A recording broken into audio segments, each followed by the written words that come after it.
सोचो, एक चोर है जो आपके घर में घुसने की फिराक में है।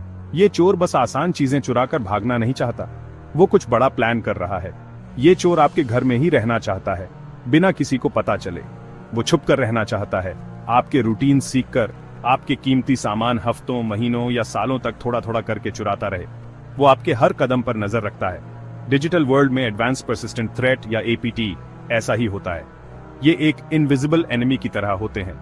एपीटी आम साइबर अटैक्स नहीं है, ये बहुत ही एडवांस्ड और सोफिस्टिकेटेड होते हैं। ये बहुत सोफिस्टिकेटेड ऑपरेशंस होते हैं, अक्सर वेल फंडेड ग्रुप्स, यहां तक कि नेशन स्टेट्स द्वारा चलाए जाते हैं। ये अटैकर्स बहुत ही ऑर्गेनाइज्ड और स्ट्रेटेजिक होते हैं। ये अटैकर्स पेशेंट और रिलेंटलेस होते हैं। वो अपने मिशन में किसी भी हद तक जा सकते हैं।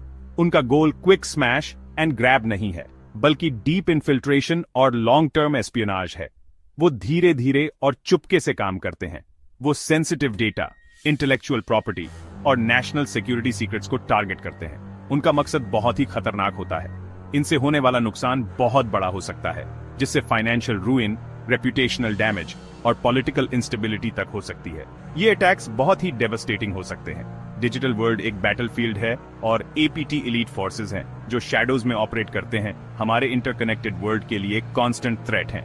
हमें हमेशा सतर्क रहना होगा। एपीटी को यूजुअल मैलवेयर या फिशिंग स्कैम से अलग बनाता है उनका स्टेल्थ और परसिस्टेंस। रेगुलर साइबर अटैक को एक जोरदार धमाके की तरह समझो। ये डिसरप्टिव और नोटिसेबल होता है, लेकिन अक्सर जल्दी ही डील विद कर लिया जाता है। लेकिन एपीटी एक स्लो, साइलेंट पॉइजन की तरह है। वो रेडर के नीचे ऑपरेट करते हैं, केयरफुली अपने ट्रैक्स कवर करते हैं, महीनों या सालों तक अनडिटेक्टेड रहते हैं। उनके टारगेट्स रैंडम भी नहीं होते। एपीटी हाईली टारगेटेड अटैक्स होते हैं, मेटिकुलसली प्लान्ड और स्पेसिफिक इंडिविजुअल्स या ऑर्गेनाइजेशंस के अगेंस्ट एग्जीक्यूट किए जाते हैं। एक बार एक्सेस मिलने पर वो सिस्टम में डीप बरो करते हैं, डेटा स्टील करते हैं, इंफॉर्मेशन मैनिपुलेट करते हैं और फ्यूचर एक्सेस के लिए बैकडोर्स भी प्लांट करते हैं। इसलिए इन्हें डिटेक्ट करना बहुत मुश्किल होता है और एलिमिनेट करना और भी मुश्किल। एपीटी अटैक एक सिंगल इवेंट नहीं है, बल्कि एक मल्टी स्टेज कैंपेन है, जैसे केयरफुली प्लान्ड सीज। ये सोफिस्टिकेटेड अटैक्स होते हैं जो लंबे समय तक चलते हैं और कई फेजेस में एग्जीक्यूट किए जाते हैं। यह सब रिकनेसेंस से शुरू होता है, जहां अटैकर्स अपने टारगेट के बारे में इंफॉर्मेशन गैदर करते हैं। इसमें वेबसाइट्स स्कैन करना, सोशल मीडिया प्रोफाइलिंग और नेटवर्क स्कैनिंग शामिल है। अटैकर्स हर छोटी से छोटी डिटेल कलेक्ट करते हैं ताकि वो अपने अटैक को इफेक्टिवली प्लान कर सकें। यहां तक कि पेरिफेरल नेटवर्क्स इन्फिल्ट्रेट करना भी शामिल हो सकता है। ये फेज बहुत क्रिटिकल होता है क्योंकि इसमें अटैकर्स को अपने टारगेट के वीक पॉइंट्स का पता चलता है।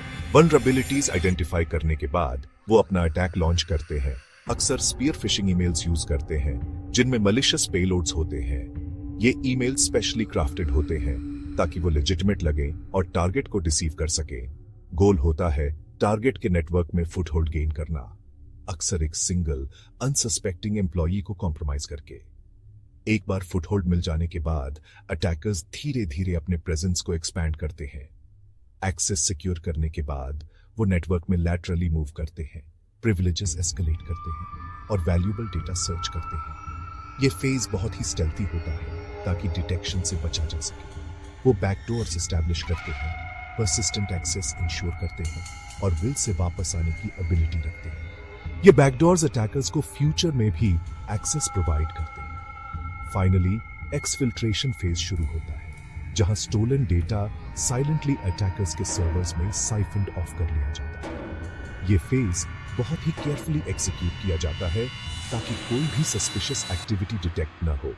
ये इंफॉर्मेशन का स्लो एंड स्टेडी ड्रिप हो सकता है, जिसे डिजाइन किया जाता है डिटेक्शन अवॉइड करने के लिए।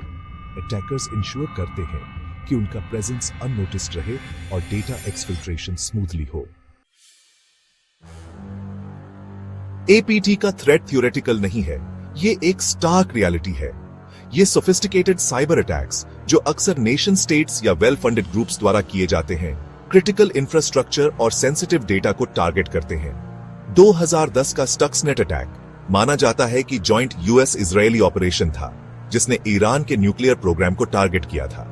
इसने सेंट्रीफ्यूजेस को डैमेज किया, और ईरान के न्यूक्लियर एम्बिशंस को टेम्पोरेरली हॉल्ट कर दिया। ये एक चिलिंग एग्जाम्पल है कि कैसे एपीटीज का इस्तेमाल ग्लोबल स्केल पर सैबोटाज के लिए किया जा सकता है। ये अटैक सोफिस्टिकेटेड मैलवेयर और जीरो डे वल्नरेबिलिटीज का उपयोग करके किया गया था। फिर 2014 में इनफेमस सोनी पिक्चर्स हैक हुआ, जिसे नॉर्थ कोरिया ने किया था। इस अटैक ने एंटरटेनमेंट इंडस्ट्री को हिलाकर रख दिया।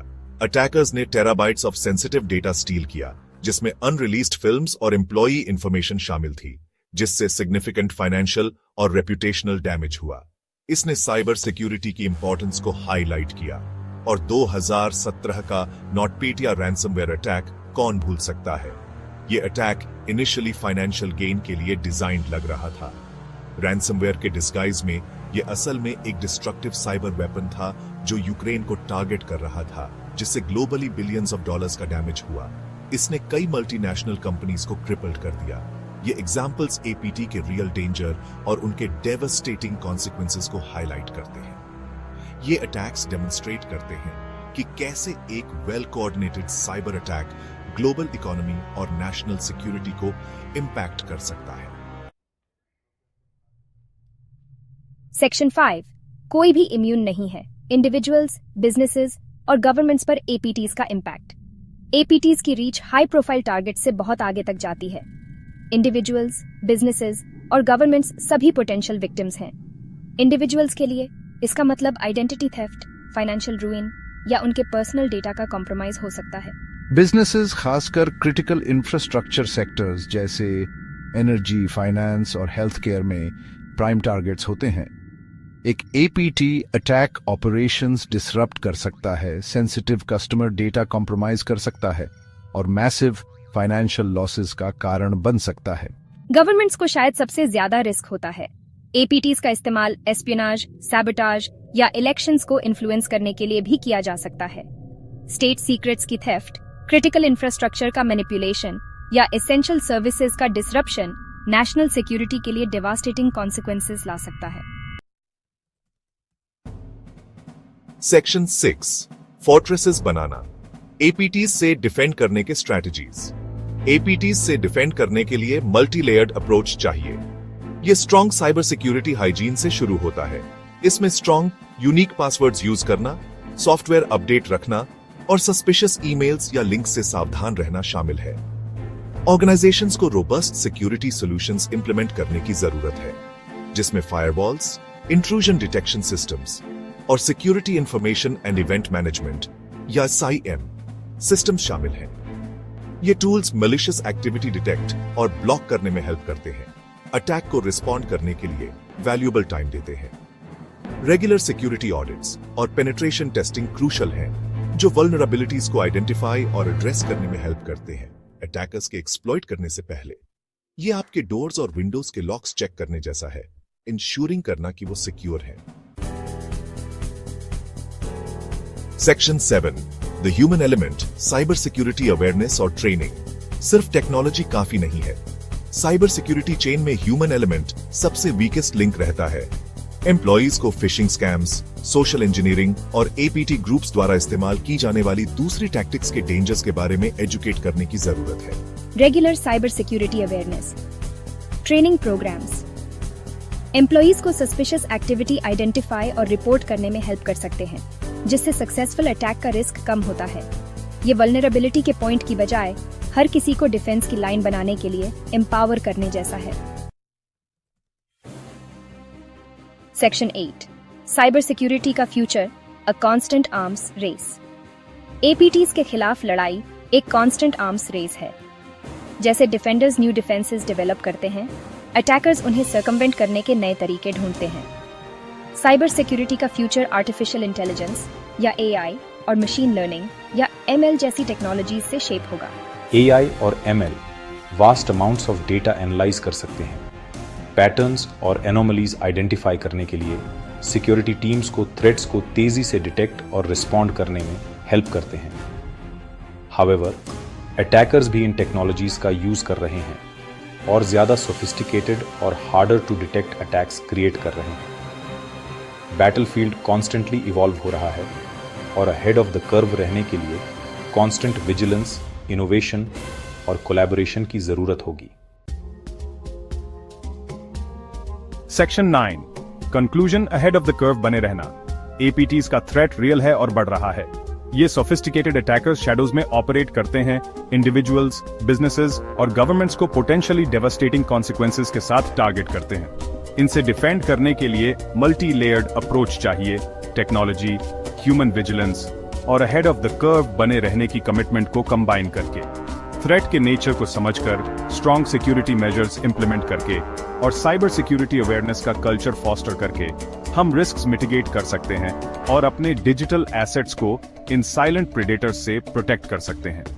लड़ाई ऑनगोइंग हो सकती है, लेकिन ये एक ऐसी लड़ाई है जिसे हम हार नहीं सकते।